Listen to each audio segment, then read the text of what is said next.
बिस्मिल्लाहिर्रहमानिर्रहीम, अस्सलाम वालेकुम। आप देख रहे हैं ब्रेकिंग न्यूज और मैं हूं अहमद रिजवान कामियाना।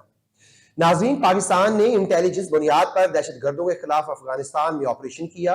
दफ्तर खारजा के मुताबिक कल अदम तहरीक तालिबान पाकिस्तान से मिलकर पाकिस्तान में दहशतगर्द हमलों में मुलव्वस हाफिज गुल बहादुर ग्रुप हदफ रहा। अफगानिस्तान में इक़्तिदार में रहने वालों में से कुछ अनासर सरगर्म तौर पर टीटीपी की सरपरस्ती कर रहे हैं और उन्हें पाकिस्तान के खिलाफ प्रॉक्सी के तौर पर इस्तेमाल कर रहे हैं। नाजरीन, अफगान हुकूमत को खबरदार करते हुए कि खारिज दहशतगर्दों का साथ देने की अपनी पॉलिसियों पर अफगानिस्तान जो है वो नजरसानी करे। टीटीपी के महफूज ठिकानों का खात्मा और इसकी कयादत हवाले की जाए। ऑपरेशन के बाद अफगान फोर्सेज ने सरहदी इलाकों पर गोलाबारी की, जिसके नतीजे में कैप्टन समेत अहलकार जख्मी हो गए। वजीर आजम मोहम्मद शहबाज शरीफ ने कहा है कि कौम दहशतगर्दी खात्मे तक फौज के शाना बिशाना खड़ी है। उधर ISPR के मुताबिक सिक्योरिटी फोर्सेज ने शुमाली वजीरिस्तान में भी ऑपरेशन किया। इंतहाई मतलूब दहशतगर्द कमांडर सहरा उर्फ जाना समेत 8 दहशतगर्द मारे गए। दूसरी जानिब अफगान अबूरी हुकूमत ने तस्दीक की कि खौस और पैक्तिका में फजाई कार्रवाई की गई, जिसमें 8 अफराद मारे गए। पीर को तर्जमान दफ्तर खारजा मुमताज जहरा बलोच ने कहा कि कल अदम तहरीक तालिबान पाकिस्तान दहशतगर्दों के ठिकानों के खिलाफ ऑपरेशन करते हुए सुबह पाकिस्तान ने अफगानिस्तान के अंदर सरहदी इलाकों में इंटेलिजेंस की बुनियाद पर इंसदाद दहशतगर्दी की कार्रवाइयां की। जारी बयान में बताया गया कि ऑपरेशन का बुनियादी हदफ हाफिज गुल बहादुर ग्रुप से ताल्लुक रखने वाले दहशतगर्द थे, जो टीटीपी के साथ मिलकर पाकिस्तान के अंदर मुतअद्दिद दहशतगर्द हमलों का जिम्मेदार है, जिसके नतीजे में सैकड़ों शहरी और कानून नाफिज करने वाले अहलकार शहीद हुए। ताजा तरीन हमला 16 मार्च 2024 को शुमाली वजीरिस्तान में मीर अली में एक सिक्योरिटी पोस्ट पर हुआ और इसमें 7 पाकिस्तानी फौजी शहीद हो गए। उन्होंने कहा कि गुज़श्ता 2 साल के दौरान पाकिस्तान ने अफगानिस्तान के अंदर टीटीपी समेत दहशतगर्द तंजीमों की मौजूदगी पर अबूरी अफगान हुकूमत को बारहा अपनी संगीन तहफ़्फ़ुज़ात से आगाह किया। ये दहशतगर्द पाकिस्तान की सलामती के लिए संगीन खतरा है और पाकिस्तानी हदूद में दहशतगर्दाना हमलों के लिए मुसलसल अफगान सरजमीन का इस्तेमाल करते रहे हैं। तर्जुमान ने यह भी कहा कि पाकिस्तान अफगानिस्तान की खुद मुख्तारी और इलाकाई सालमियत को इंतहाई अहमियत देता है, इसलिए इसने हमेशा दहशतगर्दी के खतरे से निपटने के लिए बातचीत और ताउन को तरजीह दी है। हमने बारहा अफगान हुकाम पर जोर दिया है कि वो इस बात को यकीनी बनाने के लिए ठोस और मुअस्सर कार्रवाई करें कि अफगान सरजमीन पाकिस्तान के खिलाफ दहशतगर्दी के लिए इस्तेमाल ना होने पाए। हमने इनसे टीटीपी की महफूज पनाहगाहें खत्म करने और इसकी कयादत पाकिस्तान के हवाले करने का भी मुतालबा किया है। उन्होंने मजीद कहा कि पाकिस्तान अफगानिस्तान के लोगों का बहुत एहतराम करता है, ताहम अफगानिस्तान में इक़्तिदार में रहने वालों में से कुछ अनासर सरगर्म तौर पर टीटीपी की सरपरस्ती कर रहे हैं और उन्हें पाकिस्तान के खिलाफ प्रॉक्सी के तौर पर इस्तेमाल कर रहे हैं। एक बरादर मुल्क जो अफगानिस्तान के अवाम के साथ मुश्किल की हर घड़ी में साथ खड़ा है, उसके खिलाफ इस तरह का रवैया इनकी तंग नजरी को जाहिर करता है। नाज़रीन, उन्होंने गुज़श्ता कई दहाइयों में अफगानिस्तान के अवाम के लिए पाकिस्तान की तरफ से दी जाने वाली हिमायत को नजरअंदाज किया है। हम इक़्तिदार में मौजूद इन अनासर से दरखास्त करते हैं कि मासूम पाकिस्तानियों का खून बहाने वाले खारिज दहशतगर्दों का साथ देने की पॉलिसी पर नजरसानी करें और पाकिस्तानी अवाम के साथ खड़े होने का वाज़े इंतखाब करें। तर्जुमान ने कहा कि टीटीपी जैसे दहशतगर्द गिरोह इलाकाई अमन सलामती के लिए इज्तिमाई खतरा है। हम टीटीपी की तरफ से लाहक खतरे का मुकाबला करने में अफगान हुकाम को दरपेश चैलेंज का बखूबी इदराक रखते हैं, इसलिए पाकिस्तान दहशतगर्दी के खिलाफ मुश्तरका हल तलाश करने और किसी भी दहशतगर्द तंजीम को अफगानिस्तान के साथ दो तरफा ताल्लुकात को सबूताज करने से रोकने के लिए काम जारी रखेगा। नाज़रीन, इन पर बात करने के लिए आज मेरे मेहमान हैं रुकैया गजर, सीनियर एनालिस्ट हैं, शाहिद इकबाल भट्टी, सीनियर एनालिस्ट, और हारून पावार, ये Pakistan Peoples Party Benazir group से इनका ताल्लुक है। मैं तीनों मेहमानों को खुश आमदीद कहता हूँ। भट्टी साहब, सबसे पहले आज प्रोग्राम का आपसे आगाज करते हैं कि पाकिस्तान ने इंटेलिजेंस बुनियाद पर दहशतगर्दों के खिलाफ अफगानिस्तान में जो ऑपरेशन किया, दफ्तर खारजा के मुताबिक अल अदम तहरीक तालिबान पाकिस्तान से मिलकर पाकिस्तान में दहशतगर्द हमलों में मुलव्विस हाफिज गुल बहादुर ग्रुप जो था इसका हदफ रहा। ये जो पाकिस्तान ने अफगानिस्तान के अंदर जाकर कार्रवाई की, जैसे हमने ईरान की सरहद के अंदर जाकर कार्रवाई की थी, आप इसको एक तो पाकिस्तान की तरफ से क्या पैगाम समझती हैं और दूसरा इस अमल को आप किस नजर से देखते हैं? अहमद, बहुत शुक्रिया। मैं दोनों अपने साथियों को रमजान मुबारक कहता हूँ, क्योंकि कल प्रोग्राम में मैं शिरकत नहीं कर सका। रमजान मुबारक कहता हूँ क्योंकि कल प्रोग्राम में मैं शिरकत नहीं कर सका। कल मैं असेंबली इजलास में था बजट के लिए, तो आज प्रोग्राम में शिरकत की है। बड़े दुख की बात है यार। अब इस पे अगर आप मौका देंगे तो किसी दिन हम डॉक्टर साहब को अब ले लेंगे कि उनके एक्सपर्टीज, फिनेंशियल एक्सपर्टीज के साथ साथ अब फॉरेन एक्सपर्टीज आनी चाहिए।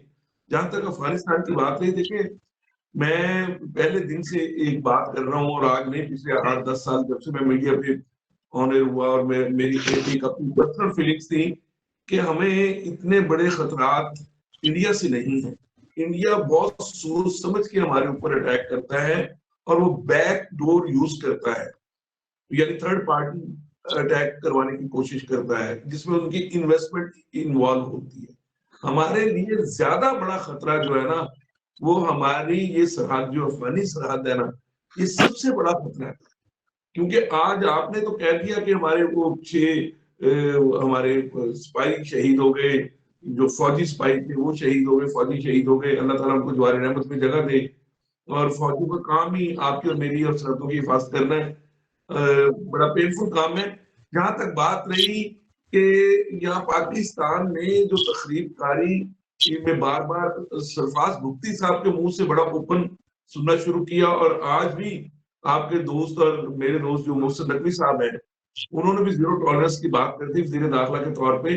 तो हमें खतरात, पाकिस्तान को 2 खतरे बहुत ज्यादा लाभ अपने फाइनेंशियल डिजास्टर के अलावा। अगर हमें जो सबसे बड़ा पहला खतरा है वो अफगानियों से खतरा है। मैं मुसलमानों की बात नहीं कर रहा हूँ। देखिए, सरफराज मुफ्ती साहब ने भी कहा कि हमारे यहाँ जितने भी सुसाइड बॉम्बिंग होती है, हमारे यहाँ जितने भी अटैक्स होते हैं, उसमें 70 to 80% अफगानी जो है ना रिफ्यूजीज शामिल होते हैं। तो ये तहरीके पाकिस्तान तालिबान हो या कोई ग्रुप आप उठा के देख लें अफगानिस्तान का, क्योंकि यहाँ पे स्मगलिंग और असला और इनकी नुमाइश, उनके पास खाने पीने के लिए कुछ है नहीं, उनकी गवर्नमेंट लेजिटिमाइज है नहीं। हमने पूरी लायबिलिटी अफगानिस्तान की अपने कंधों पे ली, फिर पीटीआई की जो पॉलिसी थोड़ी सी वो ड्रिफ्ट अवे हुई, और आज हम फाइनेंशियली भी डाउन हो गए हैं और हम सफारती भी डाउन हो चुके हुए हैं। तो अल्लाह करे कि बिलावल भुट्टो ने, मैं समझता हूँ जितना मर्जी खिलाफ आप बिलावल भुट्टो से कर लें, लेकिन बिलावल भुट्टो ने जो इतनी पिछले 1.5 साल में क्रिएट किया था, क्या हमारे वजीर खारजा जो नए बने हैं उनके आने से क्या ये दहशतगर्दी खत्म हो पाएगी? वजीर दाखिला और वजीर खारजा दो नए लोग बने हैं, वजीर दफा तो वही है ख्वाजा आसिफ जो पहले काम कर रहे थे, लेकिन क्या इनके आने से ये दहशतगर्दी कम होगी? मैं समझता हूँ कि दहशतगर्दी कोई और भी आगे कम नहीं होगी जब तक पाकिस्तान अपने पांव पे खुद खड़ा नहीं होगा और पाकिस्तान की अंदरूनी इंतशार खत्म नहीं होगी। पाकिस्तान अवाम एक कौम बन के ऊपर नहीं आएगी। दहशतगर्दी सिर्फ अब सरहदों पे नहीं हो रही, दहशतगर्दी तो हमारे यहाँ पे रहेंगे और खान के साथ जो कच्चे का इलाका है वहां पे भी दहशतगर्द शामिल है। कुछ इंटरनेशनल दहशतगर्द है, कुछ हमारे डोमेस्टिक दहशतगर्द है, और एक दहशतगर्दी, जी हाँ, और एक दहशतगर्दी हमारे यहाँ हमारे ये ट्रेडर्स करते हैं। मेरे दोस्त हैं, कल मैं वो इजलास की वजह से मिस कर गया। कल एक्स जो एडवाइजर टू फाइनेंस मिनिस्टर रहे हैं फीस पाशा साहब, उसके साथ मीटिंग मेरी ड्रॉप हो गई क्योंकि मैं उधर मीटिंग्स कर रहा था वहां पे जाके असेंबली में। लेकिन मैं ये समझता हूँ कि पाकिस्तान में एक बैरूनी दहशतगर्दी है जिसमें अफगानिस्तान इंडिया से पीछे नहीं है, उतना ही बड़ा रोल है। दूसरी दहशतगर्दी हमारे जो डाकू, डाका जनी और हमारे रैंसम और इस किस्म के जो वाकयात पाकिस्तान में बढ़ते जा रहे हैं, लॉ एंड ऑर्डर की जो सिचुएशन खराब है, वो फाइनेंशियल इंपैक्ट है। ठीक है, तीसरी बड़ी दहशतगर्दी है जो अब रमजान में शैतान को खोल दिया गया, पूरी दुनिया के शैतानों को बंद करके लाके पाकिस्तान में छोड़ दिया गया है कि आप महंगाई की दहशतगर्दी फैलाओ, और वो सरेआम फैल रही है। तो पाकिस्तान में फौजी तो अपनी जानें दे ही रहे हैं, सिपाही पुलिस अपनी जानें कच्चे में और यहाँ पे दे ही रही है, लेकिन जो अवाम डेली मर रही है, खुदकुशियां कर रही है, जिनके पास पैसा नहीं है, तो गवर्नमेंट के ऊपर बहुत बड़ी जिम्मेदारी है। इस्टेब्लिशमेंट और गवर्नमेंट के ऊपर मिलकर जिम्मेदारी है कि ये अंदरूनी और बैरूनी खतरात से बचने के लिए ये वाहिद हल है कि पॉलिटिशियन एक अच्छे माइंडसेट के साथ अपने पक्ष खत्म करके सादा जिंदगी। कल 500 से ज्यादा गाड़ियां थी, 500 से ज्यादा गाड़ियां थी जिनकी मालियत कम से कम 10 खरब के करीब होगी, आप अंदाजा कर लें। ये वो लोग हैं जिन्होंने अवाम को आटा देना है, 3-4 हजार रुपए का निगहबान पैकेज देना है। ये वो लोग हैं जो लंगर चला रहे थे, ये वो लोग हैं जो ये लोगों के घरों में राशन दे रहे थे पिछले कई सालों में। तो खुदा के लिए हमारे हुक्मरान कुछ समझ जाए, फौज को इन्वॉल्व करते हैं पॉलिटिक्स में, जब वो पॉलिटिक्स में इन्वॉल्व पॉलिटिशियंस करते हैं, फौज खुद से इन्वॉल्व नहीं होती, जब ये इन्वॉल्व करते हैं उधर से सरहदों पे अटैक शुरू हो जाता है। तो अफगानिस्तान का जो मसला है उसको वंस फॉर ऑल एक उसको बैन करना चाहिए। अफगानी और आज की ब्रेकिंग न्यूज जो ख्वाजा हाफिज साहब ने दी है वो बड़ा खतरनाक है। क्लोज करता हूँ चैप्टर को कि यार हमारी फौज में अफगानी भी भर्ती हो चुके हैं। यार वो प्रॉपर्टी तो बना रहे थे, वो बिजनेस में तो आ रहे थे, वो पॉलिटिशियन तो बनने की कोशिश कर रहे थे, फौजियों में भी अफगानी जो है वो भर्ती हो गए। खुदा के लिए ये कौन से लोग हैं? ये पाकिस्तान में क्या हो रहा है? ये लंबी फिक्री है पाकिस्तान के लिए। और मैं ये समझता हूँ ये खेल आज की बात नहीं, हर महीने के बाद कोई ना कोई अटैक या इंडिया कर देता है, बारियां लगी हुई इंडिया की जान छूटती है।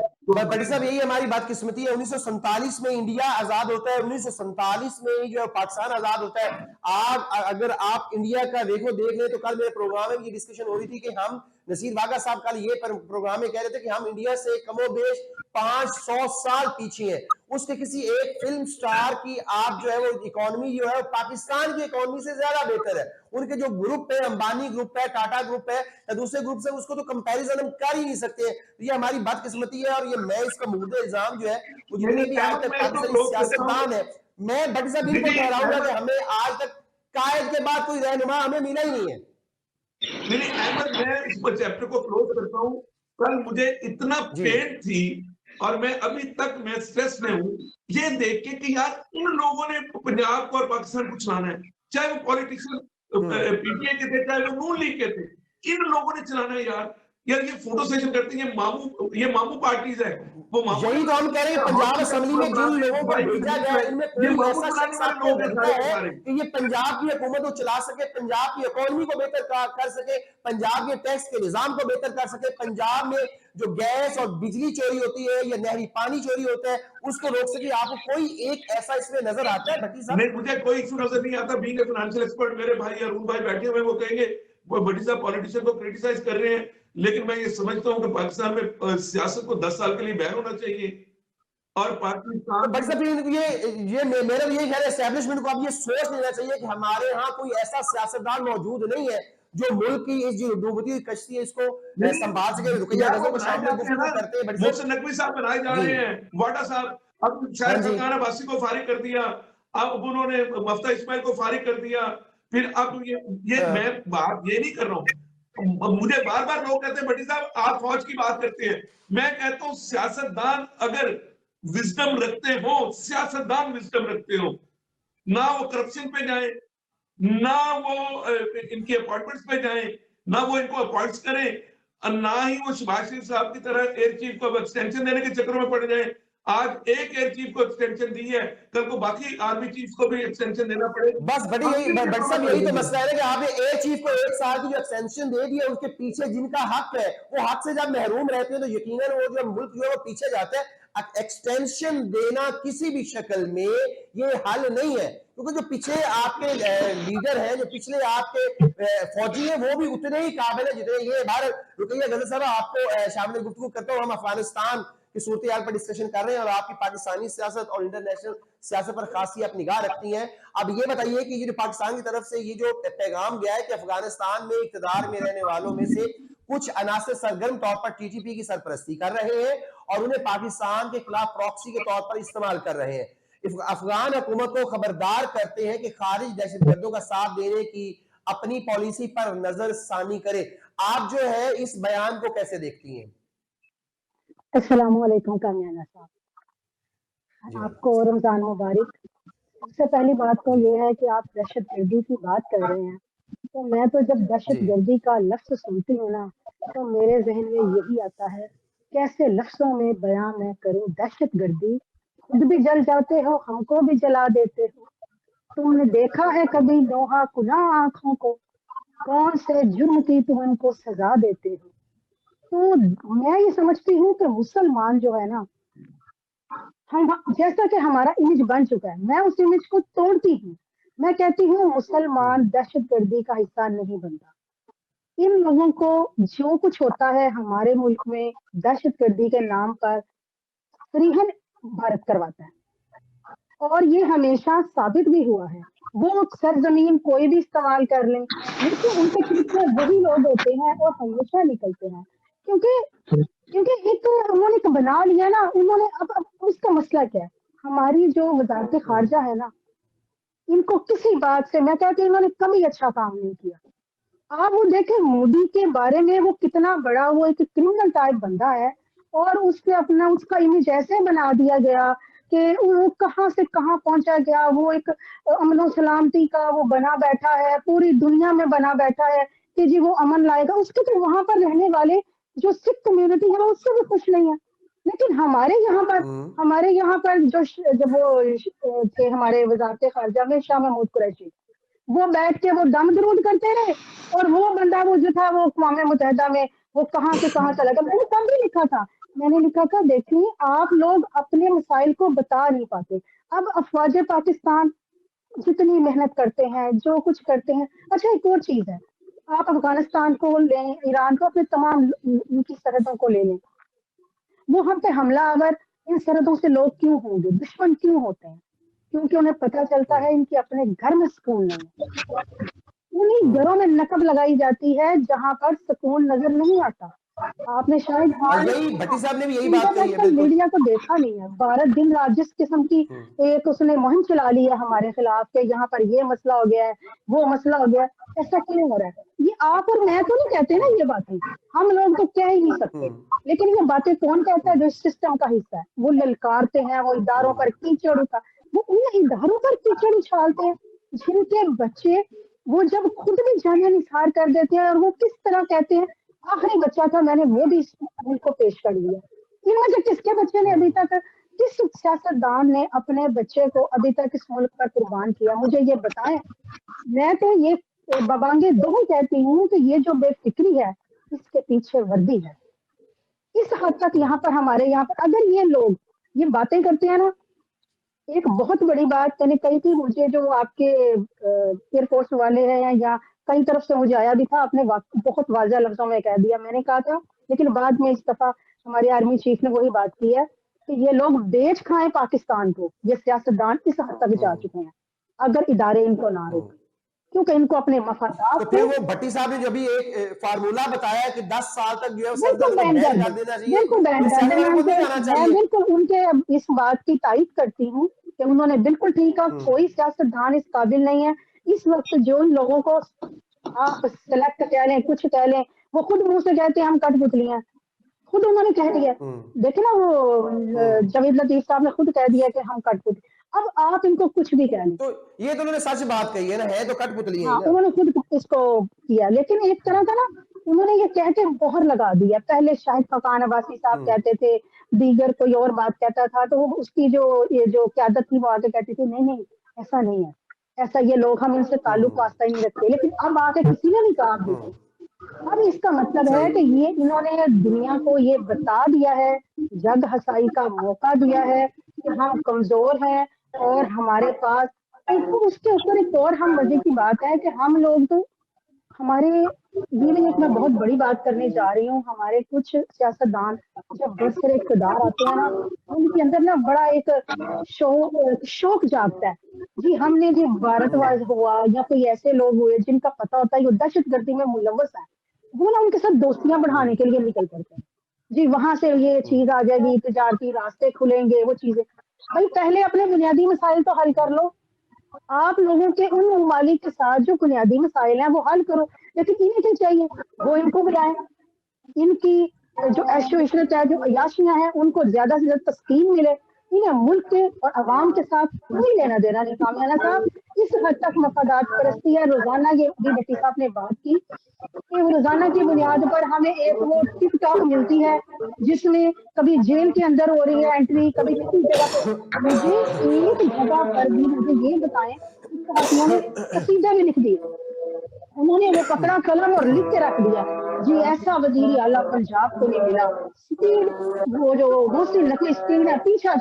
मुझे ये बताओ कौन सी चीज की कीमत में कमी हुई? मुझे ये बताओ कि बिजली, गैस, आटा, किस चीज में कमी हुई है? वो एक छोटा सा थैला है 4 दिन का, और 4 दिन का उसमें सामान है, निगहबान ऊपर तस्वीर बस लगी हुई है, हर जगह पर वो थैला, हर जगह पर भी नहीं जा रहा। कल मेरी मुलाकात कुछ अफराद से हुई, मुझे एक ऐसे जगह पर जाना हुआ, आप ये समझ लें कि वो ठीक ठाक डिजर्विंग लोग थे। तो उसने दूसरे ने कहा, मैंने कहा आप लोगों को नहीं मिला है निगहबान के? नहीं, वो बेनजीर इनकम सपोर्ट वालों को मिल रहे हैं। अब बेनजीर इनकम सपोर्ट में ये आप बिल्कुल रुकैया बिल्कुल ठीक कह रही है। मैंने अपने एक प्रोग्राम इस पे बाकायदा एक प्रोग्राम हमने किया है, जो असल हकदार है उन तक ये बहुत आटे में नमक के बराबर जो है ये जो इमदाद है ये पहुंच रही है, असल लोगों तक नहीं पहुंची। बहरहाल आज हमारा ब्रेक से पहले का जो टॉपिक है वो इस वक्त तहरीक तालिबान दहशतगर्दों के हवाले से उनके लिए अफगानिस्तान हमारी की जो कार्रवाई फौज की गई है, पाकिस्तान है, मुझे इस इतना हवाले से यकीन है वो काफी हारून है। पवार साहब आपको सामने गुफ्तगू करूंगा। आप ये बताइए, तर्जमान दफ्तर खारजा मुमताज आरा बलोच ने जो कहा है कि कल अदम तहरीक तालिबान पाकिस्तान दहशतगर्दों के ठिकानों के खिलाफ ऑपरेशन करते हुए सुबह पाकिस्तान ने अफगानिस्तान के अंदर सरहदी इलाकों में इंटेलिजेंस की बुनियाद पर इंसदाद दहशतगर्दी की कार्रवाइयां की है। आप इन कार्रवाइयों को जो पाकिस्तान की तरफ से की गई है किस नजर से देखते हैं बहैसियत सियासतदान?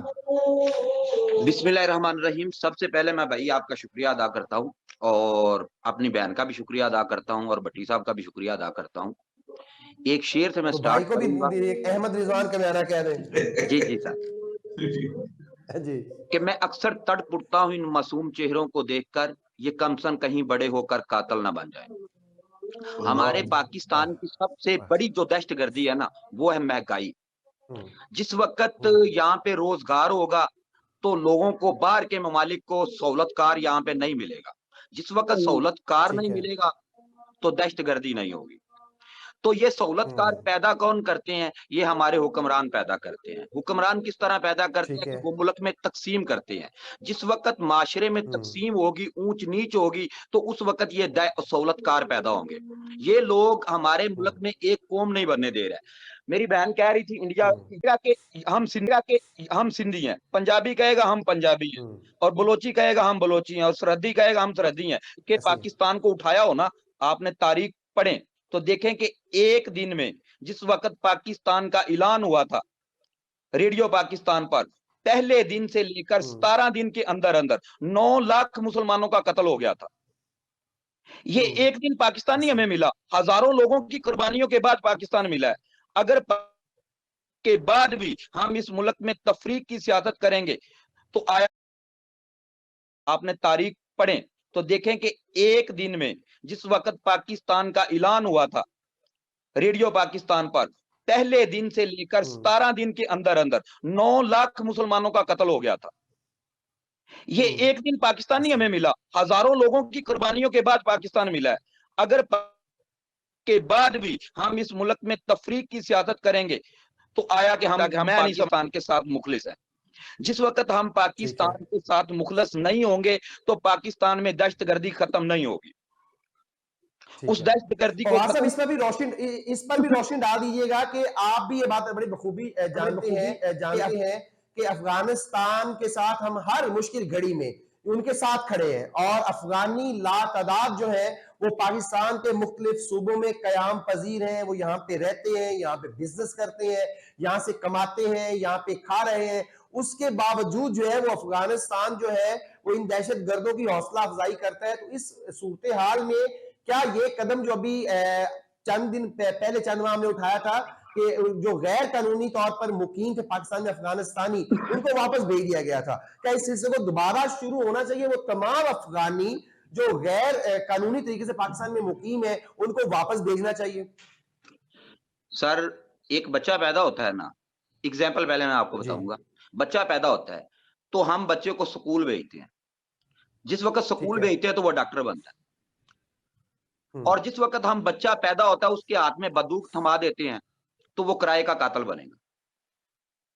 ठीक है। ठीक है, हमने 88 में भी अफगानिस्तान की जंग लड़ी, 1999 में भी अफगानिस्तान की जंग लड़ी, और अब तक जंग लड़ रहे हैं, मगर ये लोग कभी भी हमारे सही। साथी नहीं हुए। हम समझते हैं कि ये हमारे बेहतरीन मुखलिस साथी हैं, मगर जिस वक्त भी पाकिस्तान में दहशतगर्दी हुई तो बरसता अफगानिस्तान हुई।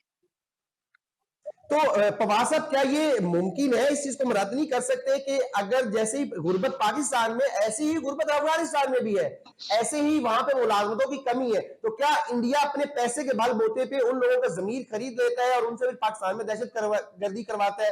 तो इस पहलू को भी तो नजरअंदाज नहीं किया जा सकता। सर बात सुने, अभी हमारे IMF के साथ मुआहदा हो रहा है जी। तो वो 2 पता नहीं 3 अरब डॉलर का हो रहा है। ठीक है। ठीक है, तो हम 2-3 अरब के लिए दुनिया के सामने गिड़गिड़ा रहे हैं, और इंडिया के 694 इससे अरब इससे डॉलर इससे इससे रिजर्व पड़े। ज्यादा पैसा वहां हमें पे इंडिया के साथ थर्ड एम्पैथी सी करना चाहिए। क्लास फिल्म स्टार है, ठीक उनके है, पास मौजूद है। हमें खुद अपने पांव पे जी। खड़ा होना चाहिए। हम एक खुददार कौम है, उस खुददार कौम को खत्म नहीं करना चाहिए, उसे तकसीम नहीं करना चाहिए। खुददारी ये उसमें खुददार कौन है, लेकिन ये है। सियासतदान मुझे खुददार नजर नहीं आ रहे। सॉरी टू से, सियासतदान आप भी हैं, लेकिन पांचों उंगलियां एक जैसे नहीं होती। 1947 से लेकर 2024 तक कोई एक ऐसा सियासतदान कायदे-ए-आज़म मोहम्मद अली जिन्ना के अलावा आप बता दीजिए जो खुददार हो, जिसने कौम के बारे में सोचा, जिसने अपनी जातियात के बारे में ना सोचा हो, जिसके हुक्मरानी में आने से पहले असासे कुछ भी ना हो। लेकिन जब वो हुक्मरानी से हटता है, उसके जो असासे हैं वो आसमान से बातें करते हुए हमें दिखाई देते हैं। फवाद साहब, फिर उस वक्त क्या करें हम? अगर सर अर्ज आपका हुक्म हो तो एक छोटी सी तल्ख बात कर लूं। जी जी, करें करें करें, बिल्कुल। जो हमारा इलाका है ना, जिस इलाके पाकिस्तान, हिंदुस्तान और बांग्लादेश, जिसे बरे सगीर कहा जाता है, इस बरे सगीर पर तकरीबन 1000 साल से बाहर से लोग आकर यहां पर हुक्मरानी करते रहे हैं। हमारे इस इलाके का हिंदुस्तान, पाकिस्तान और बांग्लादेश का कोई हीरो आप बता दे जो यहाँ का मकामी और उसने यहाँ पर हुकूमत की हो। हमें आदत है बाहर से इंपोर्ट लोगों को बुलाकर अपने ऊपर हुक्मरानी के लिए मुसल्लत करते हैं। ठीक है, जिसकी वजह से आपने वजीर खजाना जो है वो भी इंपोर्ट किए हैं, उनकी पाकिस्तानी नेशनलिटी उनके पास नहीं है। सर ये तो वजीर खजाना है,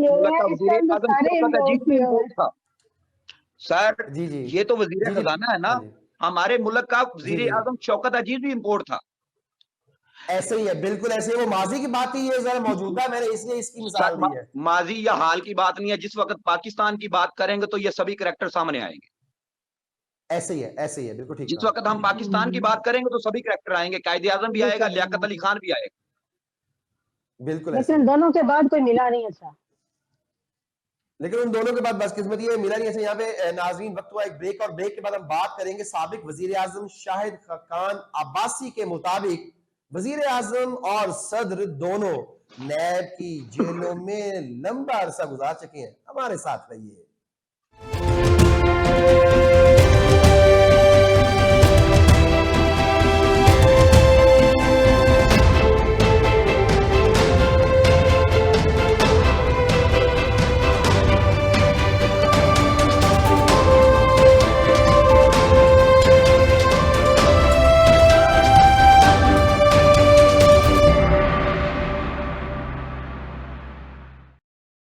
नाज़रीन, साबिक वजीर आजम शाहिद खाकान अब्बासी का कहना है कि सदर और वजीर आजम नैब के ग्रेजुएट्स हैं। दोनों नैब की जेलों में लंबा अरसा गुजार चुके हैं। इस्लामाबाद के एहतसाब अदालत के बाहर मीडिया से गुफ्तगू करते हुए उनका कहना था कि मेरा 5वां साल नैब अदालतों में शुरू हो गया, पहले 9 साल लगे थे, अभी तो 5 साल लगे हैं। शाहिद खाकान अब्बासी ने कहा कि तमाम वज़राए आला अगर जेल नहीं गए लेकिन नैब में शामिल तफ्तीश जरूर हुए हैं। हुकूमत की जिम्मेदारी है कि नैब के कवानीन वापस ले। शाहिद खाकान अब्बासी का नई सियासी जमात बनाने का भी ऐलान। उन्होंने कहा कि नैब का तमाशा खत्म होना चाहिए। मुल्क का कोई अफसर काम करने को तैयार नहीं, उससे नैब का खौफ है। सुना था नून लीग ने कहा है कि नैब को खत्म करेंगे। साबिक वजीर आजम ने कहा कि जैसे नैब केसेस बने वैसे खत्म भी हो सकते हैं। नैब का इदारा तो बना लेकिन अवाम को इसका फायदा कुछ नहीं हुआ। बदकिस्मती से हुकूमत अवाम को बताती नहीं कि महंगाई होती क्यों है।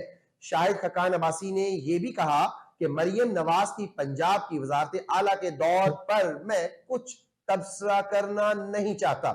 तो नाज़रीन, दूसरी जानिब इस्लामाबाद की इंतजाम अदालत ने साबिक वजीर आजम शाहिद खाकान अब्बासी के खिलाफ LNG रेफरेंस पर समाअत मुलतवी कर दी। दौरान समाअत शाहिद खाकान अब्बासी और नैब प्रोसिक्यूटर उस्मान मसूद एहतसाब अदालत में पेश हुए। नैब प्रोसिक्यूटर उस्मान मसूद ने अदालत को बताया कि LNG रेफरेंस में 11 बयानात कलमबंद हो चुके हैं। जिरा जारी थी, केस जारी था तो सुप्रीम कोर्ट की तरमीम आ गई थी। इस मौका पर वकील सफाई की जानिब से समाअत बगैर कार्रवाई के मुलतवी करने की इस्तदा की गई। एहतसाब अदालत ने इस्तदा मंजूर करते हुए LNG रेफरेंस पर समाअत 23 अप्रैल तक मुलतवी कर दी।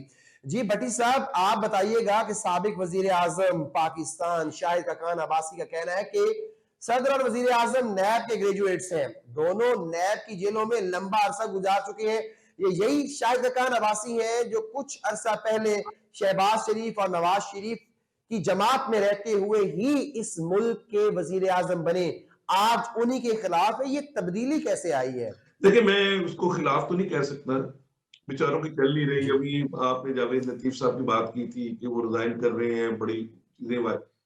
देखिए, मैं हारून साहब से बड़ा खुश हूं कि उन्होंने वो वाहिद पॉलिटिशियन मुझे करंटली दिखाई दिए कि जो खुद अपने बारे में ऐसी बातें कर रहे हैं। हम तो एक तजियाकार हैं, ठीक है। चाहे वो पॉलिटिकल हो या उसके फाइनेंशियल एक्सपर्टीज हमारी हो। शायद खान अब्बासी मेंटली सिक हो चुके हुए हैं, तो उनके नैब के केसेस अच्छा। खत्म नहीं हुए। देखिए, मुझे उनकी बातों से बिल्कुल इख्तलाफ नहीं है, वो बिल्कुल सच बोल रहे हैं पिछले साल 1.5 साल से। लेकिन उन्होंने 30 साल सच नहीं बोला, मुझे उससे इख्तलाफ, मुझे उससे इख्तलाफ। सही सही, ठीक है, मतलब ठीक थोड़ा है। सा कुछ ज़मीर होता है। अगर इनको केयर टेकर प्राइम मिनिस्टर के, देखिए आपने गौर नहीं किया था, काकड़ साहब के साथ इनका नाम भी आ रहा था नून लीग की तरफ से। तो कम से कम मैं ऐसे पीपल्स पार्टी को एक क्रेडिट देता हूं कि वो 15 सालों से सिंध में उसने कब्जा किया हुआ है, वो काबिज है। मैं हारून साहब अगर माइंड ना करें, वो काबिज है, वहां पे लोग जिंदा सर रह वो रहे हैं। काबिज है, हम भी कह रहे हैं। सर अच्छा, वो काबिज है, हम भी कह रहे हैं। हम पाकिस्तान पीपल्स पार्टी शहीद भुट्टो के हैं वर्कर। हाँ जी, मैं समझ गया हूँ।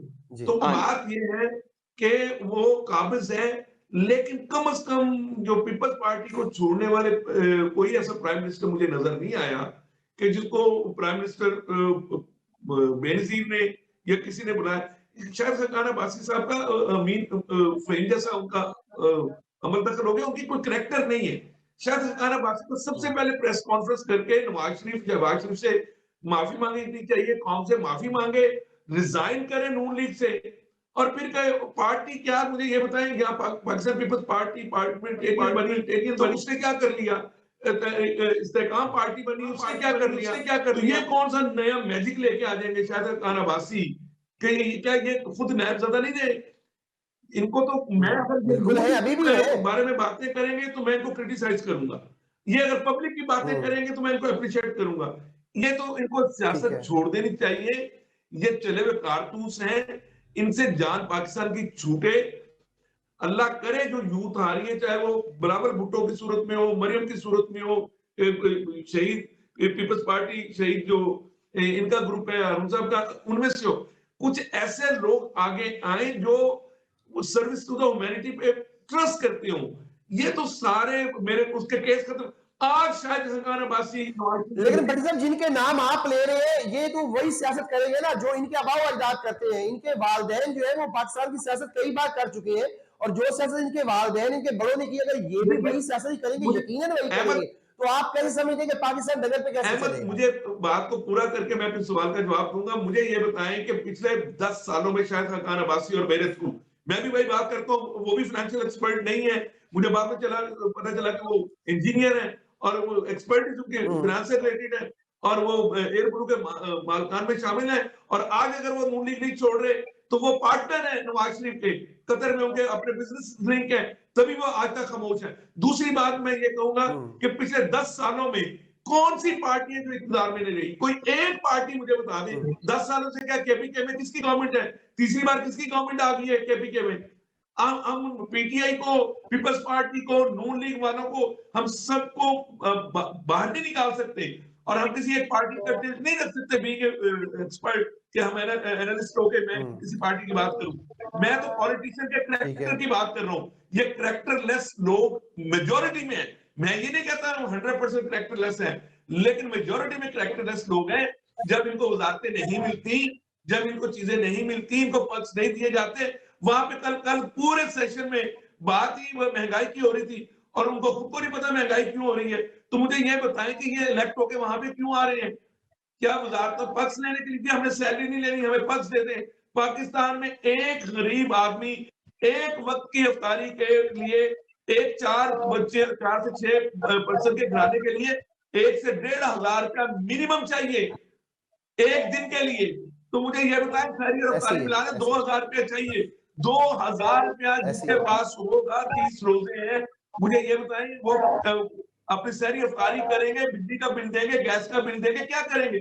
ये कुछ सोच नहीं रहा। भट्टी साहब, जो 12 से 15 या 18 लाख कमाने वाला शख्स है, वो तो यकीनन जो है वो मर चुका है इस मुल्क में, तो बराए नाम शायद सरकार अब्बासी नई पार्टी बना के, चौधरी साहब भी नई पार्टी बना ले, असद उमर भी बना ले नई पार्टी। ये पुराने चेहरे हैं, पुराने लोग हैं, ये क्या करेंगे? और अब क्यों बना रहे हैं ये पार्टी? पहले क्या करते रहे हैं? शायद सरकार अब्बासी 1 साल तक प्राइम मिनिस्टर रहे, उन्होंने नैब क्यों नहीं खत्म किया? अब तो आओ क्या कर रहे हैं अभी वो चले इसी नई पार्टी के ऊपर जो है वो हम हारून फवाद साहब से ले लेते हैं, उनका क्या तज्जिया कहते हैं। फवाद साहब, आप बताइएगा कि शायद खकान अब्बासी का एक तो नई सियासी जमात बनाना, जैसे भट्टी साहब ने भी कहा कि इस्तेहकाम पाकिस्तान पार्टी बनी, और केपीके में भी इस तरह जो है वो पाकिस्तान तहरीके इंसाफ पैट्रियट बनी। अब शायद खकान अब्बासी साहब ने भी ऐलान कर दिया है, एक इस पे कमेंट कर दीजिएगा। ये जो हर सियासतदान उठता है नई पार्टी बताता है, बेशक उसका इख्तियार है, आईन आपको पार्टी बनाने का इख्तियार देता है, ये पार्टी खुद बना रहे हैं या इनसे पीछे पार्टी बनवाई जा रही है? दूसरा मेरा सवाल आपसे, ये मुझे दोनों का जवाब दीजिएगा कि अब्बासी साहब ये भी कहते हैं कि मेरा 5वां साल नया अदालतों में शुरू हो गया है, पहले 9 साल लगे थे, अभी तो 5 साल लगे हैं। तो क्या इनको इस बात का भी रंज है कि नैब के जो केसेस हैं वो नवाज शरीफ, शहबाज शरीफ, मरियम नवाज और कैप्टन सफदर के तो खत्म हो गए हैं, लेकिन शायद खकान अब्बासी के खत्म नहीं हुए? दोनों पे कमेंट कीजिएगा। वो एक शेर है, दर जवानी तोबा करदन शेवाए पैगंबरी, वक्त पीरी गुर्गे जालिम मेशवद परहेजगार।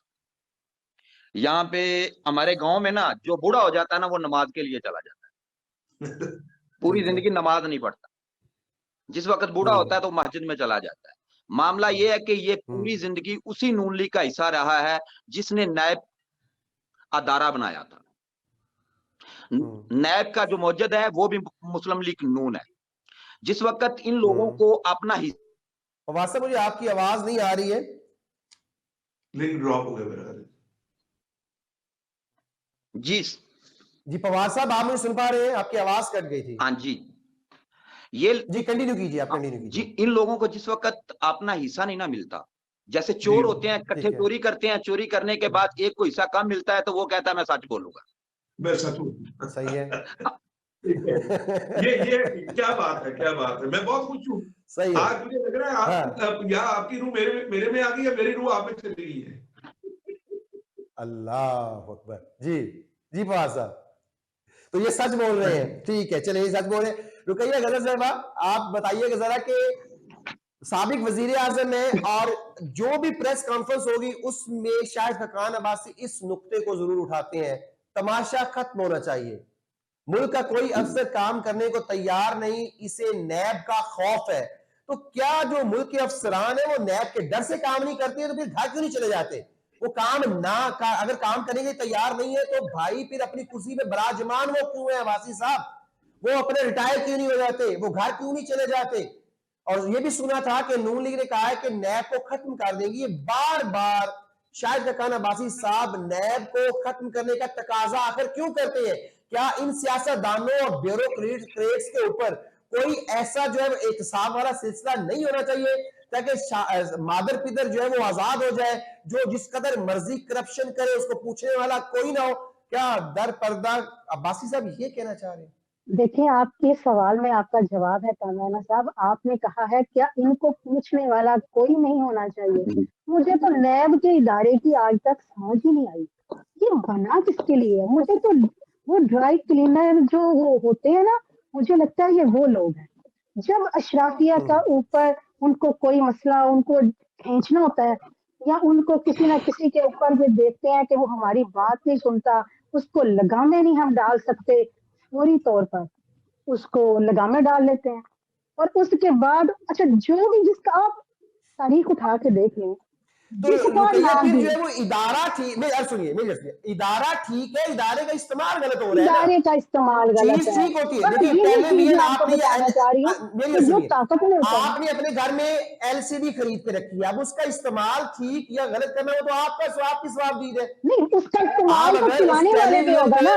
पॉजिटिव इस्तेमाल करें तो वो नहीं, पॉजिटिव है, नेगेटिव कामयाना इस्तेमाल साहब, करें तो बुरी चीज है वो। उसका दरमियाना इस्तेमाल तो साहब, आपने रखा एलसीडी है। के रिश्तेदार नहीं आपने है, इन लोगों के रिश्तेदार भी मौजूद हैं। हाँ, हेलो। जी उसकी जी एलसीडी जिसने चलानी है ना, उसने उसका इस्तेमाल हाँ करना है। अब उसका उसने चलानी ठीक है है, उसने वही काम करना है। अब जो नैब का इदारा है ना, वो इन्हीं लोगों ने मिलके उसको वहां पे बंदा तैनात करते हैं, अपनी मन मर्जी का हाँ बंदा लेकर आते हैं। अच्छा, उस बंदे के भी देखें, वो भी इंसान है, जैसे आपके अपने ख्यालात हैं, भट्टी साहब के अपने ख्यालात हैं, हारून साहब के अपने ख्यालात हैं, अब इनके भी मफादात हैं। हम सब लोगों के आपसी मफादात हैं। जब हमारे मफादात के ऊपर ज़र्ब पड़ेगी ना, तो हम ये भुला देंगे कि हमें क्या चाहिए था और वो मेरे से क्या चाहता था। आप देखें, किसी के दिल में नरमी नहीं। बहुत से लोग कहते हैं जी बंदा खुद लाए हुए हैं, फिर क्यों बोलते हैं। मैंने भी कहा था, मैंने भी लिखा था कि बंदा तो नैब का आपका अपना है, तो फिर खान साहब को क्या मसला है, दूसरे लोगों को क्या मसला है। मसला ये है कि जब उनके मफादात भी पूरे नहीं होते ना, देखिए वो सीनियर हमारे सारे इदारे हैं, मैं बहुत एहतराम करती हूँ, लेकिन हमें मानना पड़ेगा। एक ऐसी वीडियो भी आई थी सर से लेकर पाँव तक, तो हमें उन चीजों को मद्देनजर रखती हूँ कि जो चीजें जो होती है ना, इन चीजों में जब आते हैं हम ये लोग, कुछ लोगों को वैसे ही रिलीफ मिल जाता है, कुछ लोगों को कहा जाता है भाई रिलीफ देने के लिए क्या करोगे। अच्छा, ये निजाम भी इन्हीं लोगों ने बनाया। ये सही कुछ लोग की बुनियाद पर ये काम करते हैं। अच्छा, ये भी सच है, नून लीग ने कहा था मैं इसको बंद कर दूंगी, क्योंकि उस वक्त वो इसलिए चाहते थे कि उनके मफादात जो थे पूरे नहीं हो रहे थे, उनको हुकूमतें नहीं मिल ऐसे रही थी, उनकी जो ताकत थी उसको चैलेंज किया जा चुका था। अब वो मुकम्मल तौर पर पुरसकून है। उन्होंने आते ही अपने सारे सही केसेस बंद किए, अब वो इस इदारे को दूसरों के लिए इस्तेमाल कर रहे हैं। अब ये कैसे बंद कर सही दे। है और शाहिद खकान अब्बासी तो वो देखें, वो भी सीनियर सियासतदान है, लेकिन और उन्होंने सारा कुछ पहले नहीं बोला। मैं ऐसे लोगों के खिलाफ होती हूँ जो पहले नहीं बोलते, बाद में बोलते हैं। एक आंखों देखी मक्खी कौन निकलता। उन्होंने स्टार्ट से लेकर ना, असल में मसला ये है कि उन्हें ये समझ नहीं आई कि मेरे मुल्क में जो सियासतदान है ना, वो इस बात के ऊपर यकीन रखते हैं कि वो मालिक हैं और ये सारे जो उनके साथ बैठे हैं ना, ये नौकर है। इन्हें ये बात समझ नहीं आती। इन्होंने इस बात पर मार खाई है। और इन्होंने जब इन्होंने इनके तहफ़्फ़ुज़ात थे, किसके बारे में थे आप भी जानते हैं, भट्टी साहब भी जानते हैं, मेरे तमाम जो सीनियर वो सुन रहे होंगे वो भी जान रहे होंगे, क्योंकि इन्हें पता था। हम सब जानते हैं तहफ़्फ़ुज़ात किसके लिए थे। अब वही लोग तो इक़्तिदार में आ गए हैं। अब इन्हें अपने किए कि अब ये रोज़ कोई ना कोई बयान छोटा-मोटा, वो कहते हैं ना छोटा-मोटी, वो माचिस जलाते रहते हैं, माचिस किसी न गजल किसी में तरीके इसमें से एक ऐड आग लगे। अच्छा बट साहब वेरी वेरी बट साहब वेरी क्विक इसमें कमेंट कीजिएगा, जरा आग मैं ब्रेक लगे, पर जा रहे आग हैं। नहीं लगती, आग नहीं लगनी अब मैं किसी तरह एक की। मिनट ऐड कर दूं गजल की बातों में। दरअसल जिसके बाद जी वो जी बड़ी कीजिए प्यारी बात कर दी राहुल साहब ने कि जब बंदा बूढ़ा हो जाता है मसीह जाना शुरू हो जाता है। तो जब सही है ये सियासतदान बावले होते हैं ना, तो ये तजियाकार बन जाते हैं, यानी अब हमारे ऐसे वाले भी ना सही कहें कॉन्सेप्ट ये लोग हमारे चले जाते सदर हैं। साहब के बारे में। अब देखें हमारे ठीक सदर है ना, साहब के बारे तो में ये तो ये था तजियाकार बन कि जाते हैं। दिमाग अब सुकर जबकि चुका। शायद खान अब्बासी मुझे एक मुस्बत होकर के हालात, लोग बड़ा इंटेलिजेंट उसको समझते हैं। वो सेनेटर तो बन गया पीपल्स पार्टी की टिकट पे, तो वो अपना एक इलेक्शन नहीं जीत सका, कहते मुझे हरा दिया गया। तो वो काउंसलर नहीं, आज शायद सही खान अब्बासी काउंसलर नहीं बन सकता, आज खड़ा हो जाए मुझसे बेट लगा ले। सही वो पार्टी को लीडर बनाता है। ठीक है, हमारे लीडर जो है तो वो काबिज है, उन्होंने अपनी अपनी पार्टी है, वो प्राइवेट लिमिटेड कंपनीज हैं, वो एंटरप्रेन्योरशिप के तौर पे वो बड़ी बड़ी कंपनी अपनी लिमिटेड कंपनी चला रहे हैं। लेकिन नई पार्टी बनाने सही से चेंज क्या आएगी, क्या मंशूर है। नहीं, सही सियासतदान को रिटायरमेंट होनी चाहिए, हाँ सियासतदान जी, को रिटायर करें। जी बहुत शुक्रिया भट्ट साहब आपका, रुकैया गजल आपका और हारून फवाद साहब आपने प्रोग्राम में शमूलियत की। नाज़रीन, हमें तो अपनों ने लूटा गैरों में कहाँ दम था, मेरी कश्ती चिडूबी वहां जहां पानी कम था। नाज़रीन, आज आपको एक ब्रेकिंग न्यूज सा प्रोग्राम में देता चलूं कि महकमा एंटी करप्शन चकवाल ने साबिक DG ISI general retired Faiz Hamid के बड़े भाई सरदार नजफ हमीद को जमानत मंसूख होने पर करप्शन केस में दोबारा गिरफ्तार कर लिया। नाज़रीन, अपना और अपने आसपास का बहुत ज्यादा ख्याल रखिएगा। मुझे दीजिए इजाजत, इंशाल्लाह कल आपसे दोबारा मुलाकात होगी। अल्लाह हाफिज।